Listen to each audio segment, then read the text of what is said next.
This is a commercial break. For argument's sake, it's abstract. We're watching the TV, it comes on, end of part one. Here's the first commercial. Here's the second commercial. Here's the third commercial. Here's the fourth commercial. Fifth commercial.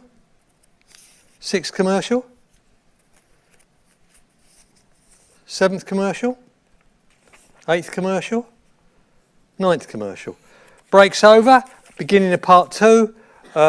We watch the rest of the programme, we go to bed, we go to sleep, we get up in the morning, we go to work, in the evening we go to the supermarket. Which of those commercials is most likely to stick in our mind and not decay over that process? It's not rocket science. People don't like it because it's too simple. Now that's how it is for consumers.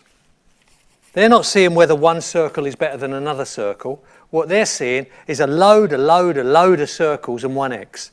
So how does that work? We can't accept that, it's too simple. What you need to know is Gestalt. If you ever know anything about Gestalt, or if you've ever studied Freud, when we're born, we need to know how the mind works because that's our media. When you're born, you're in a state called id, and you move into a state called ego. Ego doesn't mean big-headed, ego means I am. Ego is you learn to separate yourself off. When you're born, if you've got any children of your own, you watch them. They're in a state called id. Everything is everything. They don't even know there's a them that's separate to everything else, and they don't know other things are separate to each other. Gradually, they learn by grouping. The mind is a pattern-making machine. That's what Gestalt is about. Gradually, they learn by grouping.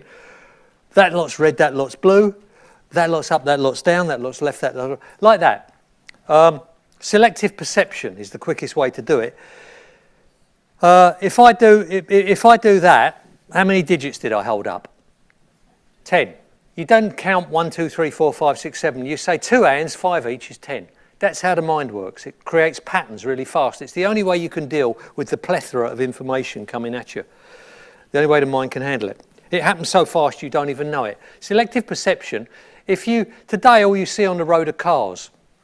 You go home tonight, talk to the wife, and we decide we're going to buy a Volkswagen Golf.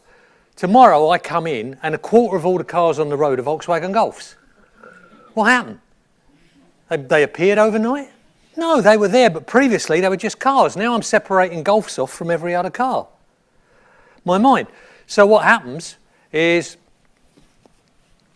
and from what we know there, this is your mind. Here's 19 commercials. 6, 8, 9, 10, 11, 12, 14, 15, 18. 19 commercials. If I had another commercial, what share of your mind have I got in percentage terms? Come on, you're media guys. You do numbers. Right, if I had one more commercial, because they all look identical. But knowing what we know about the mind and knowing Gestalt and knowing pattern making is how the mind works, instantaneous pattern making. If I had another one that looks like that, what happens? I haven't got 5% because now I've got two groups in the mind. I've got everything that looks like that and everything that doesn't look like that. So now how much have I got? Without talking about being good, without fussing around with all this bit, I've gone straight away into the 10% that gets noticed.